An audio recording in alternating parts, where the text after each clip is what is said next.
Hi, I'm John Green. This is Crash Course U.S. History, and today we're going to talk about one of the worst relationships in American history. No, thought bubble, not my college girlfriend and me. Mr. Green, your relationship with your high school girlfriend? Oh, me from the past. You and I both know that I didn't have a high school girlfriend. No, I'm talking about the relationship between Native Americans and English settlers.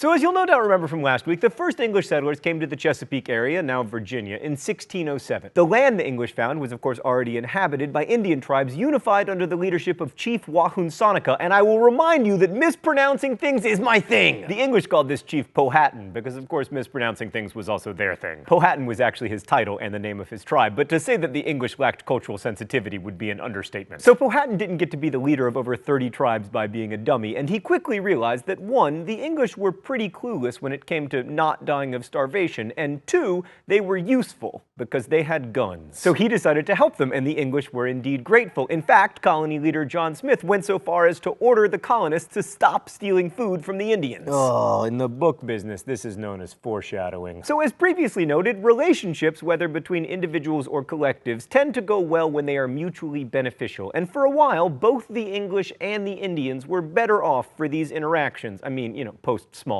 The Virginia Company existed to make money, and since the Chesapeake lacked gold or silver, making money required trade. Okay, let's go to the thought bubble. We tend to think of trade between Europeans and natives as being a one-way exchange, like savvy, exploitative Europeans tricking primitive, pure indigenous people into unfair deals, but that isn't quite accurate. Both sides traded goods that they had in surplus for those they did not.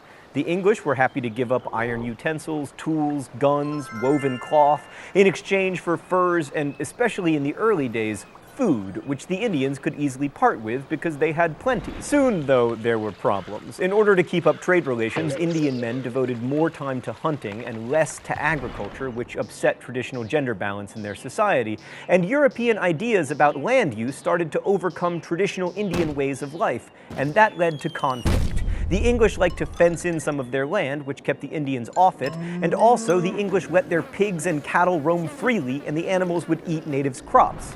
And as Europeans' appetite for furs grew, Indian tribes began to fight with each other over access to the best hunting grounds, leading to intertribal warfare, which suddenly included guns. But this was still a relatively calm time. Yes, at one point John Smith was captured by the Indians and had to be saved by Powhatan's daughter Pocahontas, but this was probably all a ritual planned by Powhatan to demonstrate his dominance over the English. Pocahontas never married John Smith, by the way, but she was kidnapped by the English and held for ransom in 1613, and she did eventually marry another Englishman, John Rolfe. She converted to Christianity and went to England, where she became a sensation and died of disease. Stupid disease, always deciding the course of human history. Anyway, despite not marrying Pocahontas, John Smith is still important to this story because when he left Virginia for England after being injured in a gunpowder explosion, things between the Native Americans and the English immediately began to deteriorate. How? Well, the English went back to stealing Indians' crops and also began stealing their lives via massacres. Thanks, Thought Bubble. Man, you guys sure know how to end on a downer, although to be fair, there are not a lot of uppers in this story. So after a period of peace following Pocahontas' marriage to John Rolfe in 1614, dramatized here, things finally came to a head in 1622 when Chief Opechancanough led a rebellion against the English. It had become abundantly clear that more and more English were going to show up, and they weren't just there to trade, they wanted to take Indian land. But the English struck back, as empires will, and the uprising of 1622 ultimately failed. And after another failed uprising in 1644, the 2,000 remaining Native Americans were forced to sign a treaty that consigned them to reservations in the West, well, the west of Virginia at least. But the 1622 uprising was the final nail in the coffin of the Virginia Company, which was a failure in every way. It never turned a profit, and despite sponsoring 6,000 colonists, by 1644, when Virginia became a royal colony, only 1,200 of those people were still alive, proving once again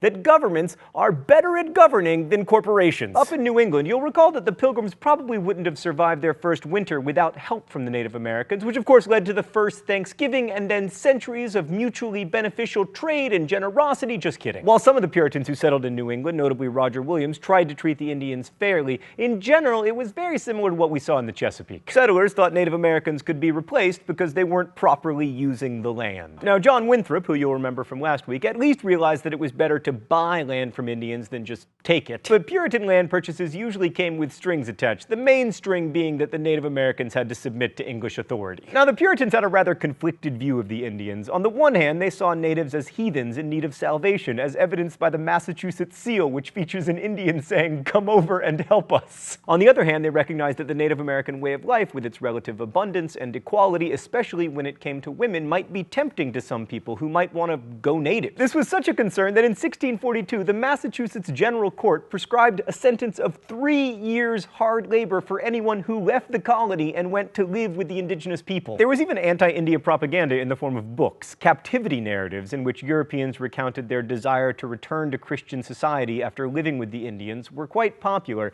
even though some, like the famous Sovereignty and Goodness of God by Mary Rowlandson, did admit that the Indians often treated their European captives quite well. New England's native population lacked an overarching leader like Powhatan, but by 1637, the inevitable conflict between the English and the Indians did happen. It was called the Pequot War. After some Pequots killed an English fur trader, soldiers from Massachusetts, the newly formed colony of Connecticut, and some Narragansett Indians who saw an opportunity to gain an upper hand over the Pequots attacked a Pequot village at Mystic, burning it and massacring over 500 people. The war continued for a few months after this, but to call it a war is in a way to give it too much credit. The Indians were overmatched from the beginning, and by the end, almost all of them had been massacred or sold into slavery in the Caribbean. The war opened up the Connecticut River to further settlement. It also showed that Native Americans were going to have a tough time resisting because they were outnumbered and they had inferior weapons. But the brutality of the massacre in Mystic shocked even some Puritans, like William Bradford, who wrote, "It was a fearful sight to see them frying in the fire." But despite the odds, New England natives continued to resist the English. In 1675, Native Americans launched their biggest attack on New England colonists in what would come to be known as King Philip's War. It was led by a Wampanoag chief named Metacom, which is why it is also sometimes called Metacom's War. The English called Metacom King Philip due to their fantastic cultural sensitivity. The conflict was marked by brutality on both sides, and it nearly ended English settlements in the Northeast. The fighting itself lasted 2 years. Indians attacked half of the 90 towns the English had founded, and 12 of those towns were destroyed. About 1,000 of the 52,000 Europeans and 3,000 of the 20,000 Indians involved died in the war. As I mentioned before, the war was particularly brutal. The Battle of the Great Swamp was really just a massacre of Indians by the English, and when King Philip was finally killed, ending the war, his decapitated head was placed on a stake in the Plymouth town square, where it remained for decades. And on the other side, well, to quote Nathaniel Saltonstall, who lived through the war, "The heathen rarely gave quarter to those that they take, but if they were women, they first forced them to satisfy their filthy lusts and then murdered them." Saltonstall went on to describe a particularly brutal way that natives would kill colonists' cows, by cutting their bellies and letting them go several days, trailing their guts after them. That indigenous people would reserve such brutality for livestock says something really important about this war. The Indians correctly saw European colonization as a threat to their way of life, and that included the animals who trampled Indians' land and whose grazing patterns required the English to take more and more territory. Some of the stories told about Native American brutality also suggest the symbolic nature of this war, like one English colonist was disemboweled and had a Bible stuck in his body cavity. Supposedly, the natives who buried him explained, "You English, since you came into this country, have grown exceedingly above the ground. Let us see how well you grow when planted into the ground." But it wasn't just the Indians who felt their way of life being threatened. It's time for this week's mystery document.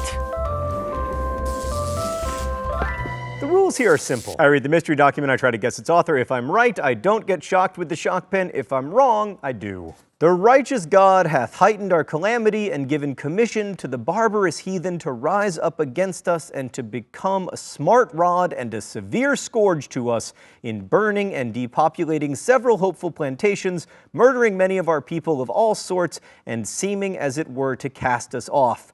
Hereby speaking aloud to us to search and try out our ways and turn again unto the Lord our God, from whom we have departed with a great backsliding. Okay, I don't know this one, so I'm going to have to piece it together. We have a plural narrator. That's important. Seemingly monotheistic, feels like the heathens, in this context likely the Native Americans, have been sent as a scourge, or scourge, as it is apparently properly pronounced. What? I'm from Alabama. I don't know how to say a ton of words. I mean, I just recently learned that you don't check your Yahoo mail, you check your Yahoo mail. And Yahoo's over already. Right, so plural narrator, scourge, great backsliding. Stan, you're gonna get to shock me this time. Who is it? The laws of war passed by the General Court of Massachusetts in 1675? Are you kidding? From now on, the mystery document must always be written by a single human person. I hate this. I hate this so much. It's worse now because I've had it before, so now it's gonna...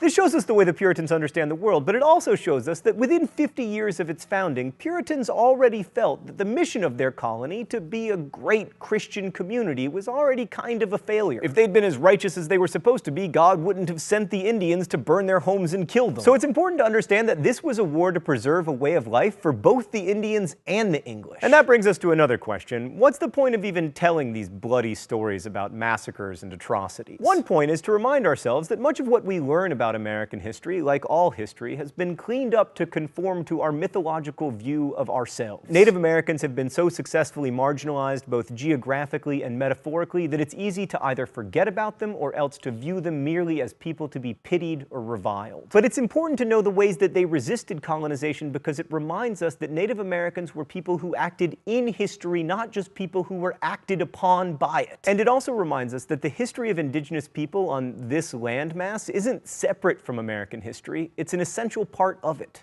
Thanks for watching. I'll see you next week. Crash Course is produced and directed by Stan Muller. Our script supervisor is Meredith Danko. The associate producer is Danica Johnson, and the show is written by my high school history teacher, Raoul Meyer, and myself. Our graphics team is Thought Bubble. If you have questions about today's video, please ask them in comments. They will be answered by our team of crack historians. By the way, our team of crack historians is a team of excellent historians, not a team of historians who study crack cocaine. Thanks for watching. As we say in my hometown, don't forget to be awesome.